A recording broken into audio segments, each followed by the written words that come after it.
नमस्कार श्रोते हो, दीपक रेगी कथाकथन चॅनलवर तुम्हा सगळ्यांचं मनापासून स्वागत. श्रोते हो, आजपासून तुम्ही ऐकणार आहात सुरेश वैद्य यांची कादंबरी आघात. श्रोते हो, ही कादंबरी मला उपलब्ध करून दिली त्याबद्दल मंदार गोरे सरांचे मी मनापासून आभार मानतो. सुरेश वैद्य सरांना धन्यवाद देतो की त्यांनी मला ही कादंबरी चॅनलवर वाचायची परवानगी दिली.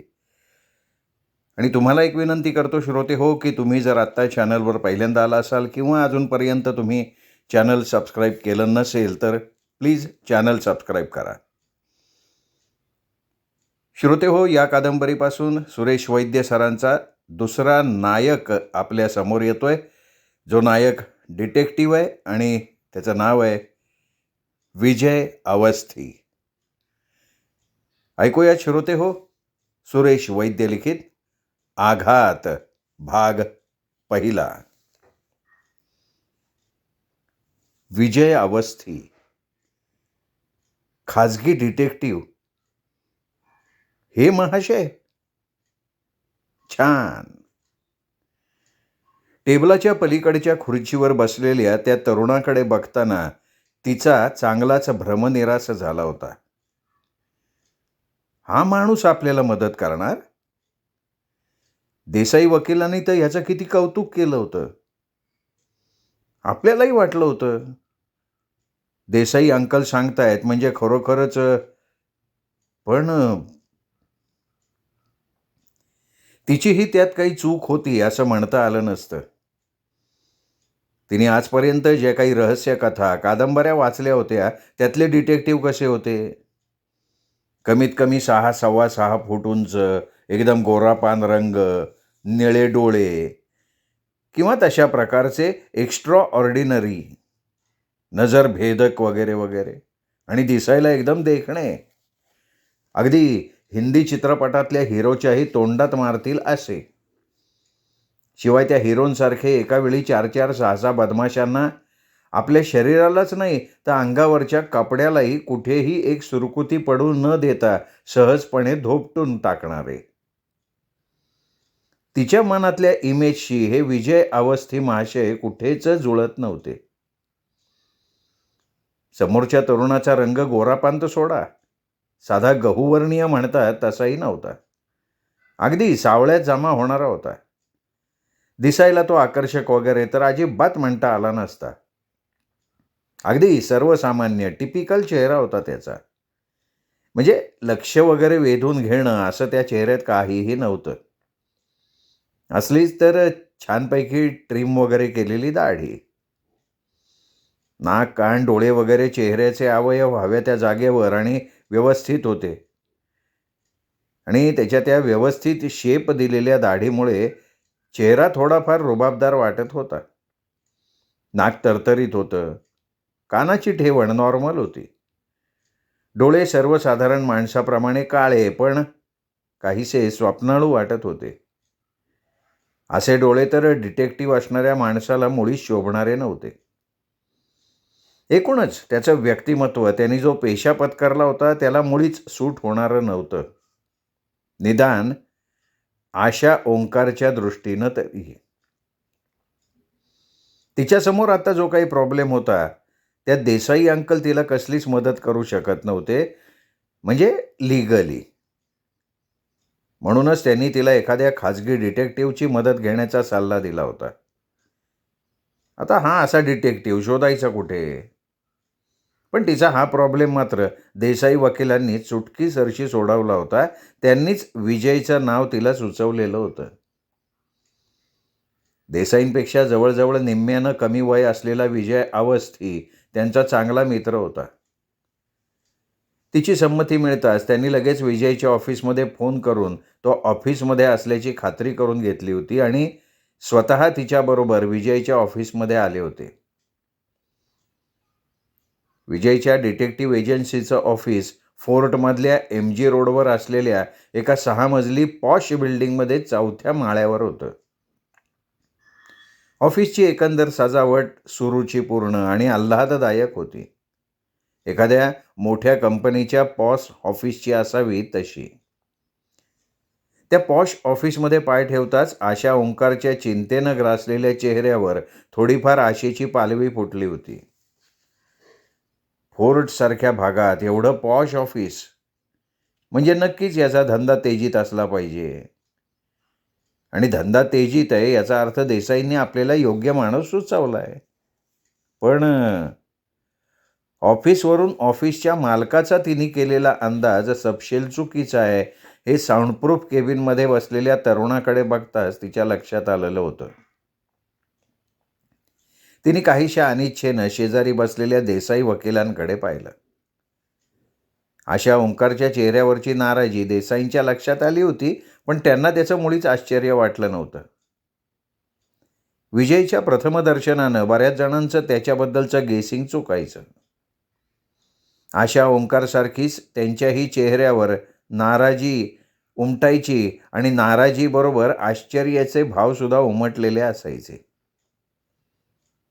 त्यांना वाटायचं की अरे, आता आपल्यासारखा सर्वसामान्य माणूस दिसतोय, हा कसं काय बाबा आपलं काम करणार? आता बुद्धीचा आणि दिसण्याचा काही संबंध आहे का? पण या रहस्य कथा लेखकांनी लोकांचा हा असा समज करून दिलाय. आता कथा कादंबऱ्यामधला नायक म्हटला की तो दिसायला देखणा वगैरे असला पाहिजे, हे लेखकांच्या दृष्टीनं बरोबर आहे म्हणा, पण त्याला काही लिमिट? वास्तवात तसं नसतं हे सर्वसामान्य माणसाला कसं कळणार? उलट गुप्तहेर दिसायला सर्वसामान्य असला, चार चौघात सहजपणे मिसळून जाणारं त्याचं व्यक्तिमत्व असलं तर त्याचा शिरकाव सहजपणे कुठेही होऊ शकतो. चार चौघांसारखा त्याचा चेहरा असल्यामुळे कोणाचंही त्याच्याकडे लक्ष वेधलं जात नाही.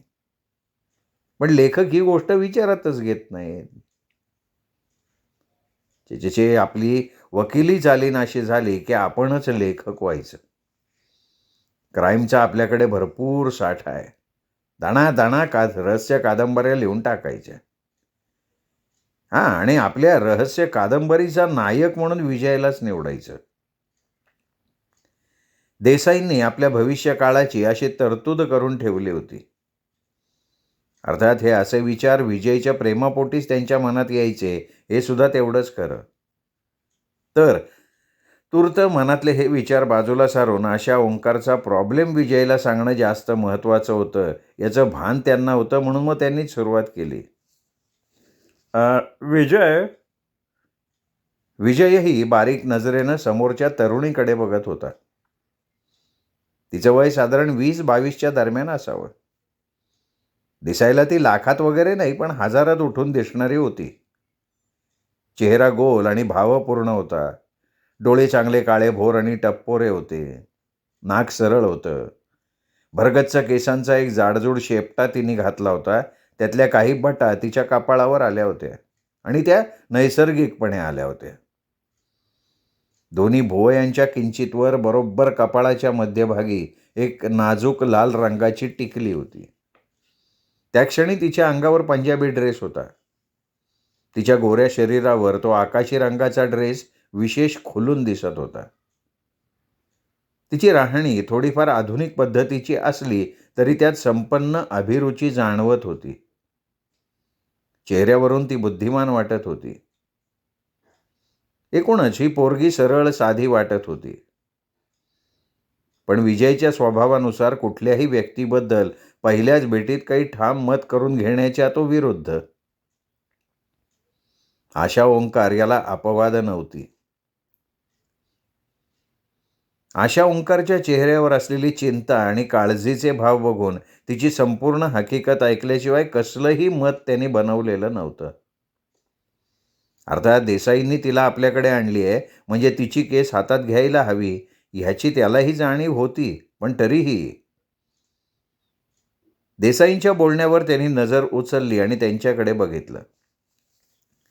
विजय, मी पहिल्यांदा तुमचा परिचय करून देतो. आशा. देसाई आशा ओंकारकडे वळून बघत म्हणाले, हे विजय अवस्थी. यांच्याबद्दल मी तुला थोडीफार माहिती दिलेली आहे. सध्याच्या तुझ्या पेचप्रसंगातून काही मार्ग काढू शकला तर तो विजयच काढू शकेल.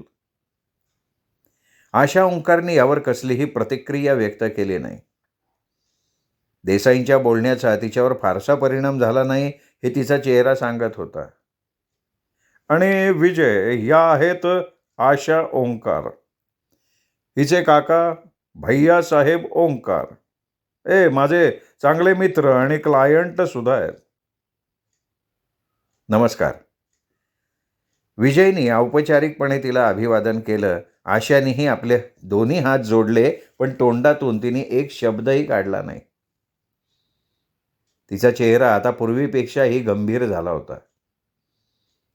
चेहऱ्यावरच्या चिंतेच्या छटा अधिक गडद झाल्या होत्या. काय भानगड आहे? विजयने एक उडती नजर आशाच्या चेहऱ्यावर टाकत देसाईंना विचारलं. पहिल्यांदा हे पत्र वाच, मग सांगतो सगळं. देसाईंनी त्याच्यासमोर एक लेटर हेडचा कागद सरकवत म्हटलं. विजयनी समोरचा कागद उचलला, पाहिलं. लेटर हेडसाठी वापरलेला कागद चांगला उच्च प्रतीचा होता. उजव्या कोपऱ्यात सोनेरी शाईत इंग्रजीमध्ये छापलं होतं, BG ओंकार, D/3, मादाम कामा रोड, फोर्ट, मुंबई 400001. विजयनी त्या पत्रावरनं एक नजर फिरवली. पत्र लिहिणाऱ्याचा हस्ताक्षर चांगला असावं, पण हे पत्र लिहिताना मात्र तो अतिशय गडबडीत तरी असावा किंवा अत्यंत घाबरलेला तरी असावा. कारण सर्वसाधारणपणे लेटर हेड वापरणाऱ्या माणसाचा अक्षर सलग एकाच ओळीत असतं. त्याला आखीव रेघेची आवश्यकता भासत नाही. या पत्र लिहिणाऱ्याचंही तसंच असावं. पण काही ओळीतलं अक्षर सलग असलं तरी काही ओळी तिरक्या होत गेल्या होत्या, शब्द खालीवर झाले होते. याचा अर्थ स्पष्ट होता. हस्ताक्षर किंवा लिखाणाकडे लक्ष देण्या इतका त्याच्याकडे वेळ नसावा. त्याहीपेक्षा पत्रातला मजकूर त्याच्या दृष्टीनं अधिक महत्त्वाचा असावा. विजयनी बारकाईने पत्र वाचायला सुरुवात केली. प्रिय आशा, हे पत्र हातात पडताच ताबडतोब परत निघ. मात्र मुंबईत येताच घरी येण्यापूर्वी पहिल्यांदा देसाई वकिलांची भेट घे. तुझी आणि त्यांची तशी ओळख आहेच. हे पत्र त्यांना दाखव, म्हणजे ते पुढे जे काही करायचं आहे ते करतील. या पत्राबरोबरच तुला 1,80,000चा चेक पाठवतोय. चेक तुझ्याच नावानी आहे, बेअरर आहे. देसाईंच्या मदतीनं तू तो कॅश कर आणि पैसे देसाई साहेबांकडेच राहू दे. कारण एवढे पैसे तुझ्याकडे आहेत याची कोणाला माहिती व्हावी अशी माझी इच्छा नाही. दुसरी गोष्ट, देसाईंना सांगून माझं मृत्यूपत्र तयार कर. त्यात मी माझी सगळी इस्टेट तुला देत आहे. माझ्या सगळ्या स्थावर आणि जंगम मालमत्तेची एकमेव वारस तू आहेस असा आशय हवा.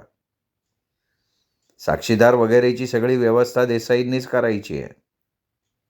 मृत्यूपत्र तयार झाल्यावर त्यांनी गुपचूप बंगल्यावर येऊन त्यावर माझी सही घ्यायची.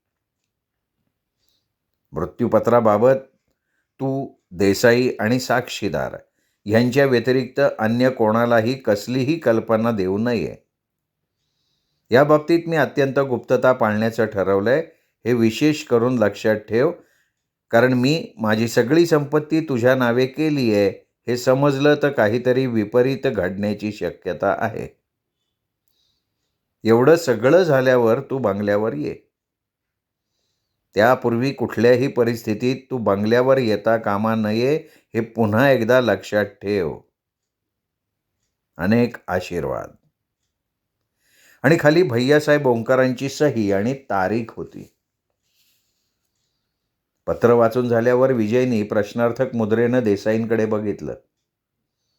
भानगड काहीतरी इस्टेटीची आहे एवढंच त्याला पत्र वाचून लक्षात आलं होतं. भैयासाहेब ओंकार कोणापासून तरी आपलं मृत्यूपत्र लपवून ठेवू बघत होते. पण कोणापासून? आणि सगळी इस्टेट आशा ओंकारच्या नावे करायची होती, तर तिला 1,80,000चा चेक पाठवायचं कारणच काय? एवढी रक्कम आणि तीही बेरर चेकने. समथिंग गोची. विजयच्या चेहऱ्यावरचा प्रश्नार्थक भाव बघून देसाई म्हणाले, या पत्रासोबत 1,80,000चा आशाच्या नावे लिहिलेला बेरर चेकही होता. अच्छा. एवढंच बोलून विजय गप्प बसला, कारण अजूनही नेमकं काय ते त्याच्या लक्षात आलेलं नव्हतं. चेक होता? मग आता कुठे गेलात? पोस्टातून गहाळ वगैरे झाला काय? नाहीतरी हल्ली पोस्टातनं चेक, ड्राफ्ट वगैरे गहाळ व्हायचं प्रमाण बरंच वाढलंय. मध्यंतरी पोस्टातून चेक, ड्राफ्ट गहाळ करणारी, खरं म्हणजे चोरून त्याचा दुरुपयोग करणारी एक टोळी पोलिसांनी शिताफीनी पकडली होती. विशेष म्हणजे त्यात पोस्टातले कर्मचारीच सामील होते. पण तसं असेल तर ह्या आशाबाईंनी पोलिसात कंप्लेंट करायला हवी. पण नाही, ही एवढी साधी सरळ भानगड नसावी. तसं असतं तर देसाई हिला घेऊन आपल्याकडे आलेच नसते. शिवाय पत्रात लिहिलेली ती मृत्यूपत्रासंबंधीची भानगड. चेक होता म्हणजे आहे बरं का. त्याच्या मनातला नेमका अर्थ ओळखून देसाई म्हणाले, पत्र रजिस्टर्ड होतं का? नाही, साधं. आईला, हा भैयासाहेब ओंकार माणूस थोडा चक्रम दिसतोय. एवढ्या मोठ्या रकमेचा चेक, तोही बेअरर, सरळ साध्या पाकिटातनं पाठवला. त्याला रजिस्टर्ड करायला वेळ मिळाला नाही का? हे पत्र आणि चेक ज्यातून पाठवला ते पाकिट कुठे हो? देसाईंनी आशाकडे बघितलं. आशाने काही न बोलता आपल्या मांडीवरची शोल्डर बॅग उघडली, एक दुमडलेलं पाकिट काढून टेबलवर ठेवलं. देसाईंनी ते विजयच्या पुढे सरकवलं. लेटर हेडप्रमाणे इन्व्हलपचा पेपरही चांगला उच्च प्रतीचा आणि जाड पांढरा शुभ्र होता. ती इन्व्हलप्स खास बनवून घेतलेली दिसत होती. डाव्या कोपऱ्यात खालच्या बाजूला लेटर हेडप्रमाणे सोनेरी शाईत लेटर हेडवरचाच पत्ता प्रिंट केलेला होता. उजव्या कोपऱ्यात पोस्टेज स्टॅम्प म्हणून 50 पैशाची 2 तिकीटं चिकटवली होती. त्या स्टॅम्पवरच पोस्टाचे 2 शिक्के होते. एक अर्थातच मुंबईचा होता, दुसरा अस्पष्ट होता. पाकिटावरचा पत्ता Ashalata Omkar, care of Sumitra Roy, 54/2/4 Hazra road, Calcutta असा होता. विजयनी पाकिटावरचं आणि लेटर हेडवरचं अक्षर ताडून बघितलं. दोन्हीवरचं अक्षर एकाच व्यक्तीचं होतं. तुम्ही ओंकार साहेबांचं अक्षर ओळखता? विजयनी देसाईंकडे बघत विचारलं. आशा ओंकारनी ताडकन मान वर करून विजयकडे तीक्ष्ण नजरेनं बघितलं. विजयच्या विचारण्याचा रोख देसाईंच्याही लक्षात आला. तुला काय म्हणायचंय माझ्या लक्षात आलंय. हे भैयासाहेबांचंच अक्षर आहे. निदान या पत्रात तरी कसलीही बनवाबनवी नाहीये. सॉरी मिस, विजय आशाकडे बघत म्हणाला. तुमच्यावर संशय वगैरे घेण्याचा माझा हेतू नव्हता. मी फक्त खात्री करून घेतली. हा काय आपल्याला एवढी मूर्ख समजतोय का काय? संशय वगैरे नव्हता तर खात्री कसली करून घेतली? इस्टेटीच्या लालसेनं हे पत्र आपणच लिहून अंकलच्या नावावर खपवतोय असा याला संशय आलेला असणार. म्हणे खात्री करून घेतली. आशा काही बोलली नव्हती, पण तिच्या चेहऱ्यावरचा राग आणि डोळ्यातली नाराजी विजयच्या लक्षात आली. पोरगी हुशार आहे, नो डाऊट.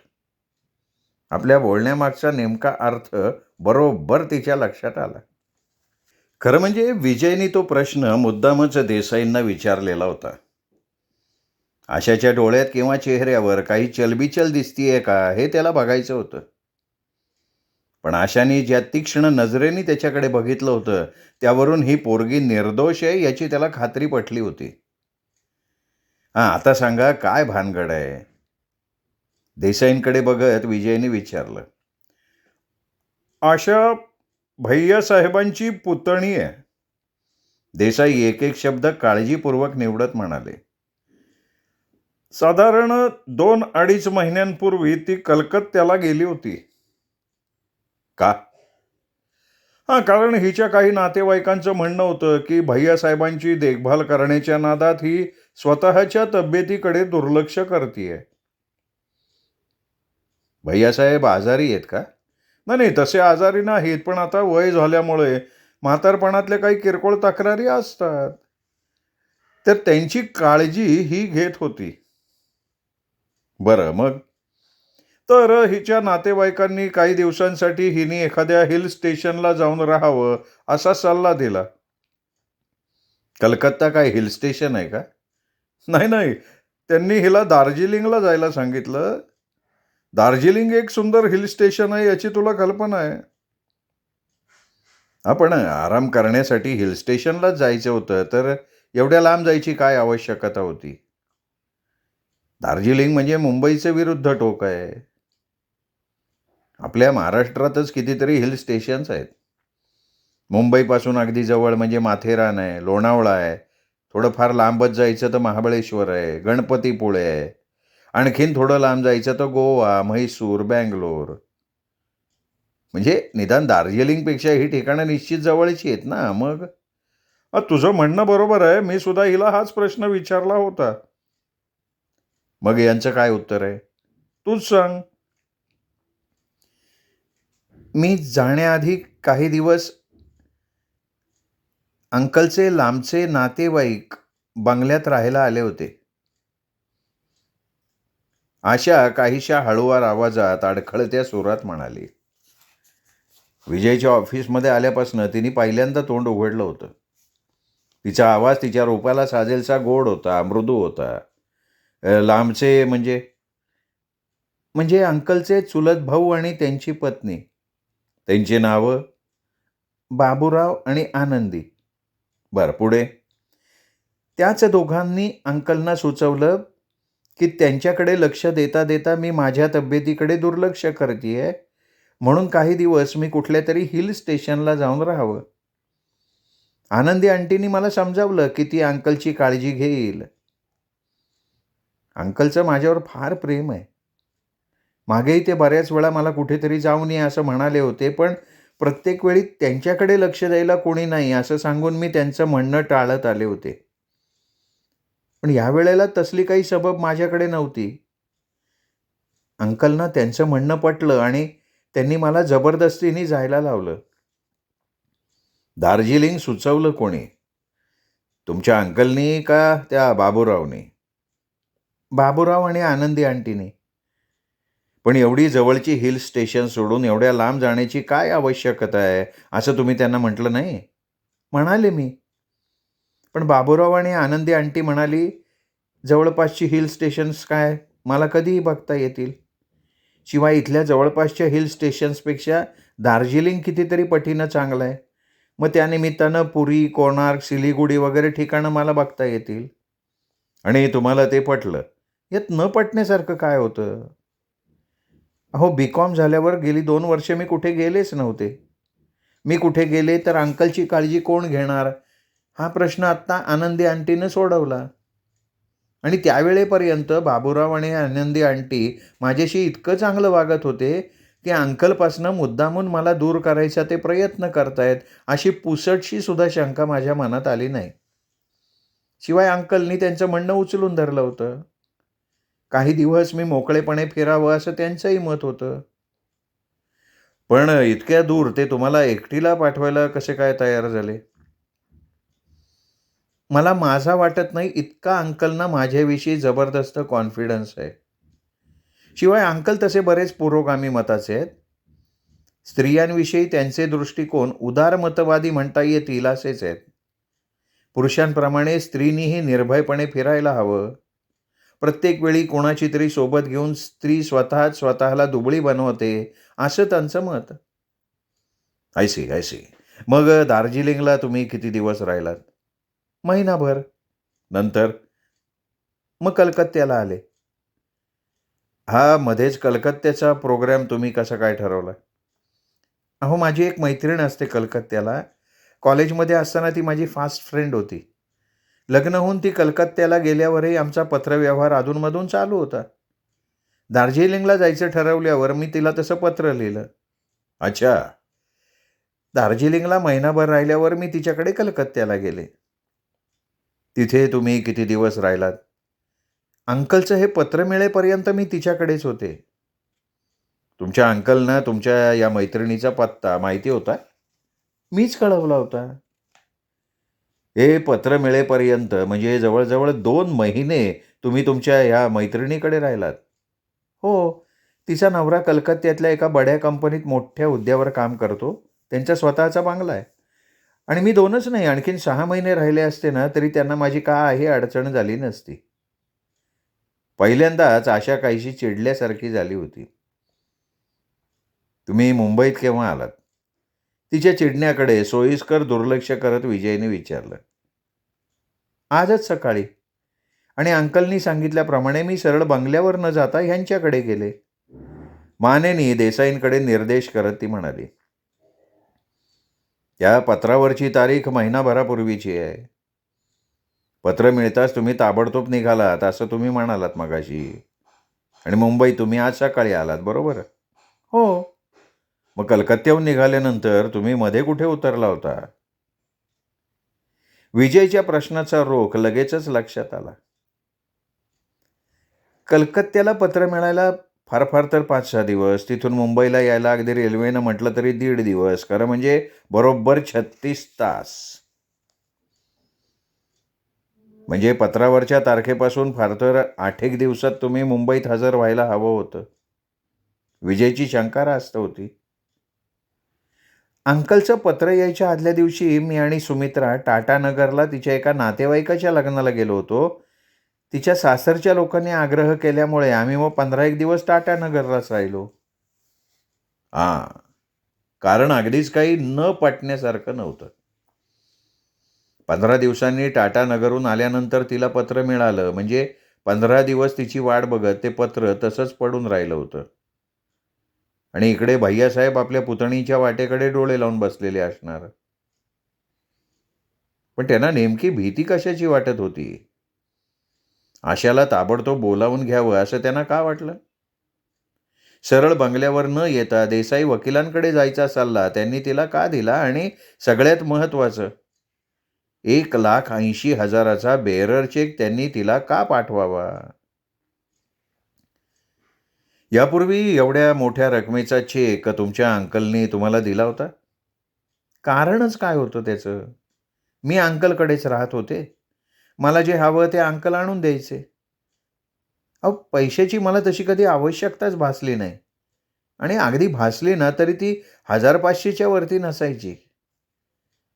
मग एवढ्या मोठ्या रकमेचा चेक त्यांनी का पाठवावा? मलाही त्याचं आश्चर्य वाटतंय. तुम्ही त्यांना काही पैशाची वगैरे अडचण आहे असं लिहिलं नव्हतं ना? नाही हो. प्रवासाला निघताना त्यांनी माझ्याकडे ₹5,000 दिले होते. लागले तर आणखीन कळव असे म्हणाले होते. पण त्या 5,000तले अजून माझ्याकडे 1,500 शिल्लक आहेत. आणि जरी मी पैसे मागवले ना तरी एवढे कशासाठी मागवीन? हां, हिचं म्हणणं बरोबर आहे. आणि समजा हिने मागितले तरी भैयासाहेबांचं हिच्यावर कितीही प्रेम असलं तरी एवढी मोठी रक्कम कारण जाणून घेतल्याशिवाय ते का पाठवतील? आणि ते सुद्धा बेरर चेकनी पाठवतील. तेही साध्या पाकिटातून. नाही, नाही.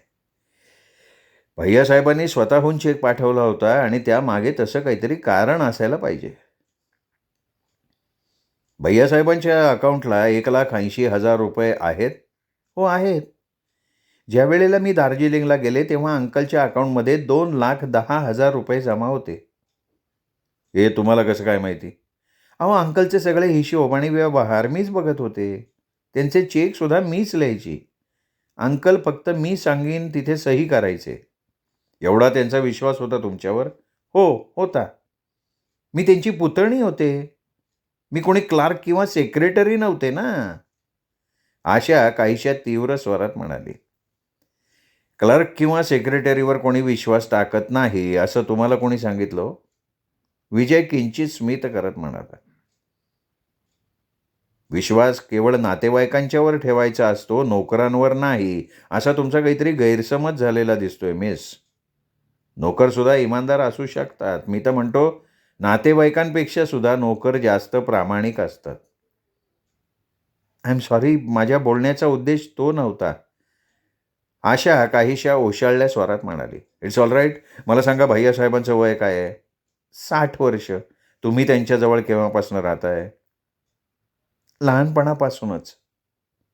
बोलताना आशाचा स्वर काहीसा विषण्ण झाल्यासारखा झाला होता. किंचित थांबून ती पुढे म्हणाली, "मी 6 एक महिन्यांची असताना माझे आई-वडील एका बस ॲक्सिडेंटमध्ये वारले. त्यानंतर भैय्या अंकलनीच मला लहानाची मोठी केली. माझ्या आई-वडिलांची मला कधीही त्यांनी उणीव भासू दिली नाही." "भैय्यासाहेबांची पत्नी म्हणजे तुमची चुलती जिवंत आहे?" "नाही, ती तर मी होण्यापूर्वीच वारली." "त्यानंतर भैय्यासाहेबांनी पुन्हा लग्न नाही केलं?" "नाही." "मग तुमच्याकडे, घराकडे लक्ष कोण देत होतं?" "म्हणजे 6 महिन्याच्या छोट्या मुलीकडे लक्ष देणं हे काही पुरुषाचं काम नाही ना. त्यातून भैय्यासाहेबांसारख्या उद्योगी माणसाला तर मुळीच शक्य नव्हतं तेव्हा." "अहो, माझा जन्म होण्याच्या आधीपासून आमच्याकडे मंगला नावाची एक मोलकरीण होती. अर्थात अंकल तिला तसं कधीच वागवायच्या नाहीत हां. खूप प्रेमळ आणि प्रामाणिक बाई होती ती. खरं म्हणजे तिनीच मला आईची उणीव अशी कधी भासूच दिली नाही. माझं, घरातलं सगळं तीच बघायची. 3 वर्षांपूर्वी तीही वारली.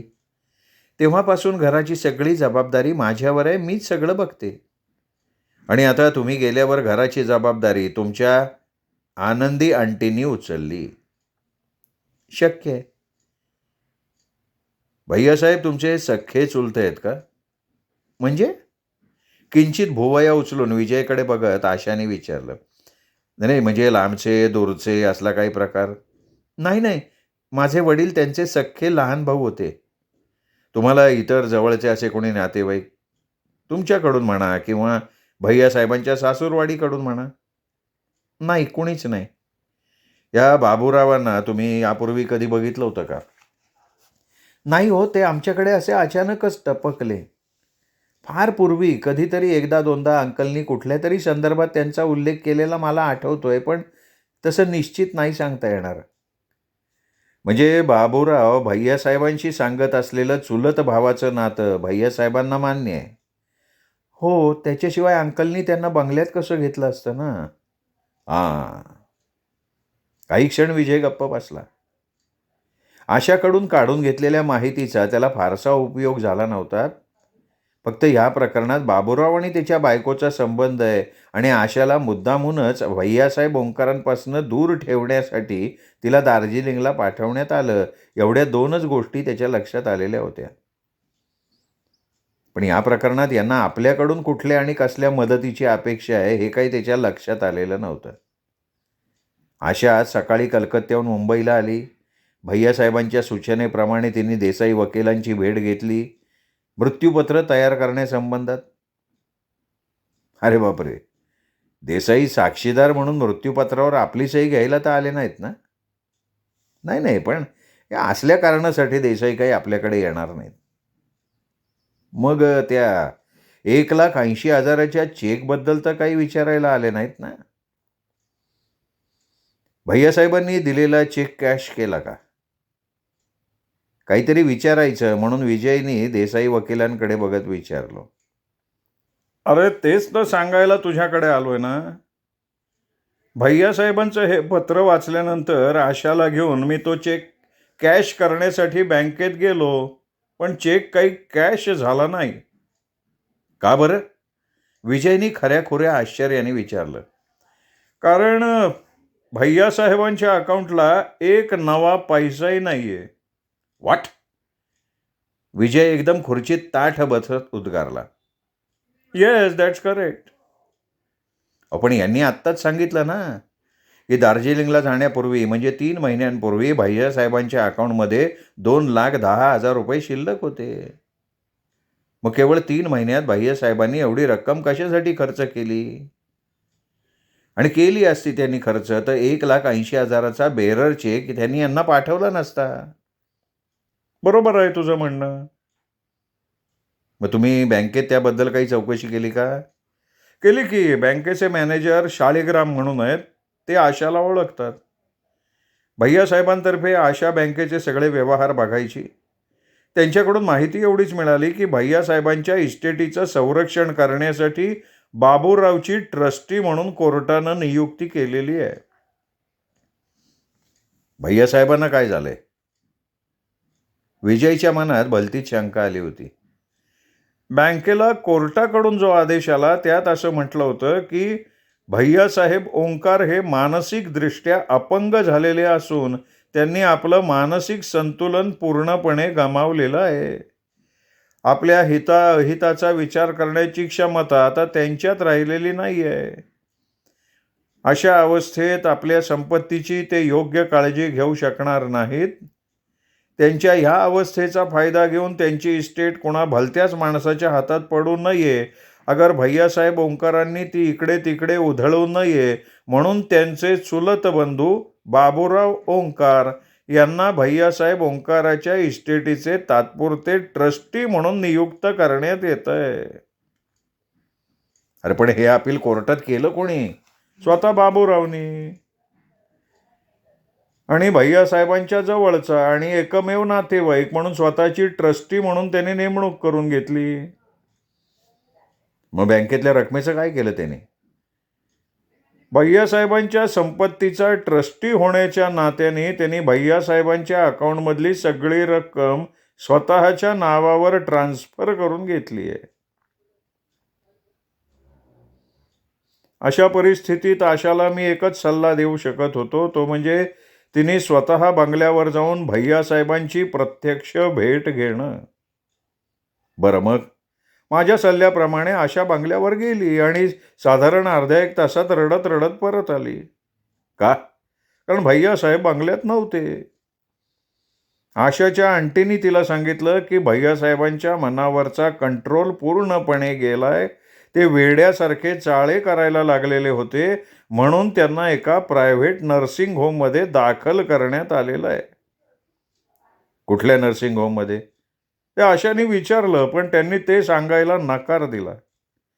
एवढंच नाही तर तिच्याशी त्या अतिशय वाईट पद्धतीनं वागल्या. आशाने नेमकं काय घडलं हे त्यांनाच सांगू द्या. देसाईंना मध्येच थांबवत विजय म्हणाला. मग आशाकडे बघत त्यांनी विचारलं, हे बघा, जे काही घडलं ते जसंच्या तसं सांगा. मी गेले तेव्हा बंगल्यात आनंदी आंटी होती. आंटी म्हणाली की अंकल वेडे झालेत म्हणून त्यांच्यावर उपचार करण्यासाठी त्यांना नर्सिंग होममध्ये ठेवलंय. मी नर्सिंग होमचं नाव विचारलं, तिने सांगितलं नाही. उलट क्षणभर ती बोलायची थांबली, मग पुढे बोलायला लागली तेव्हा तिचा आवाज काहीसा रडवेला झाला होता. मला म्हणाली, माझं सगळं सामान जसं होतं तसं आहे आणि मी उद्या संध्याकाळपर्यंत माझं सगळं सामान बंगल्यातनं हलवावं, कारण बंगल्याचा काही भाग त्यांनी भाड्याने द्यायचं ठरवलंय. हे ऐकून पहिल्यांदा तर मी चकित मुजरेनं आंटीच्या तोंडाकडे बघत राहिले. मग मी भडकले. मी आंटीला सुनावलं, म्हटलं हे घर माझं आहे. लहानपणापासून मी अंकलबरोबर इथे राहतेय. माझा या घरावर हक्क आहे. अंकलच्या शिवाय कोणी मला या घरातनं बाहेर काढू शकत नाही. मी इथेच राहणार आणि अंकलला नेमकं काय झालंय ते मी जाणून घेणार. मग विजयला आता खरा ह्या केसमध्ये इंटरेस्ट वाटायला लागला होता. अहो, मी असं म्हणताच इतका वेळ शांतपणे बोलणारी आंटी एकदम गरम झाली. माझ्या अंगावरच धावून आली आणि म्हणाली, ह्यापुढे तू या बंगल्यात मुळीच राहू शकणार नाहीस. कुठल्याही परिस्थितीत तू तुझं सामान उद्या संध्याकाळपर्यंत हलवलंच पाहिजे. विजयसाहेब, आंटी ह्यापुढे जाऊन मला आणखीन बरंच काही बोलली हो. हे बघा, जे काही बोलली असेल ते सांगा. आंटी म्हणाली, मी अंकलला आपल्या मोहजालात अडकवून ह्यापूर्वीसुद्धा बरेच पैसे त्यांच्याकडनं लुबाडलेत, पण आता मला आणखीन काही गडबड करायची संधी मिळणार नाही. बाबूरावला कोर्टाने अंकलच्या आणि त्यांच्या सगळ्या इस्टेटीच्या सुरक्षिततेसाठी नियुक्त केलंय. माझ्यासारख्या चालबाज धोकेबाज पोरीपासून अंकलच्या संपत्तीचं रक्षण करणं याची आता त्यांच्यावर जबाबदारी आहे आणि त्यासाठी. बोलताना आशाचा गळा भरून आला होता. डोळे पाण्यानं डबडबले होते. आपल्या पर्समधनं छोटासा रुमाल काढला आणि तिने डोळे टिपून घेतले. भैयासाहेबांचं बाबूराव आणि आनंदीबाईंच्या बद्दल मत कसं होतं? तिने स्वतःला थोडं सावरल्यावर विजयनं आपल्या स्ट्रीम केलेल्या दाढीवरनं हात फिरवत विचारलं. नाही, तसे काही बोलले नाहीत, पण त्यांच्या एकंदर वागण्यावरनं फारसं चांगलं नसावं. अहो, अंकलचा स्वभाव तसा थोडा भिडस्त होता. म्हणूनच बाबूरावचं येणं त्यांना विशेष आवडलं नसलं तरी आता आलेच आहेत, तर त्यांना ते जा म्हणून सांगू शकत नव्हते. अंकलच्या ह्याच स्वभावाचा या लोकांनी फायदा घेतला आणि त्यांची इस्टेट लुबाडण्यासाठी बंगल्यात तळ ठोकला. पण ह्यात सगळ्यात महत्त्वाचा अडसर माझा आहे, हे ह्या लोकांच्या लक्षात आलं, कारण अंकल माझ्या सल्ल्याशिवाय कुठलीही गोष्ट करतच नसत. माझा अंकलवर असलेला हा प्रभाव बघूनच त्या लोकांनी मला सगळ्यात पहिल्यांदा अंकलपासनं दूर करायचा बेत केलेला असणार. मी जाताच या लोकांनी अंकलना आपल्या ताब्यात घेतलेला असणार. भैया अंकल अतिशय शांतताप्रिय आहेत हो. या लोकांनी ना सतत त्यांच्यावर मानसिक दडपण आणलेलं असणार. त्यांना ज्या गोष्टी आवडत नाही त्या मुद्दाम त्यांच्यापुढे करून त्यांना उत्तेजित करायचा प्रयत्न केलेला असणार त्यांनी. मेंटली टॉर्चर म्हणतात ना, तसला प्रकार असेल. परिणामी अंकल आपलं मानसिक संतुलन हरवून बसले असणार आणि त्याच गोष्टीचा फायदा घेऊन हे लोक अंकलच्या इस्टेटीवर आता कब्जा करून बसलेत. हां. असं म्हणत विजय उठला. बाजूच्या फ्रीजमधनं त्यांनी थम्सअपच्या 3 बाटल्या काढल्या. विचार करण्यासाठी त्याला आता थोडा वेळ हवा होता. श्रोते हो, तुम्ही ऐकताय सुरेश वैद्य लिखित आघात ही कादंबरी. आज या कादंबरीचा पहिला भाग तुम्ही ऐकला श्रोते हो. दुसरा भाग ऐकण्यासाठी उद्या भेटूयात दीपक रेगे कथाकथन चॅनलवर. नमस्कार.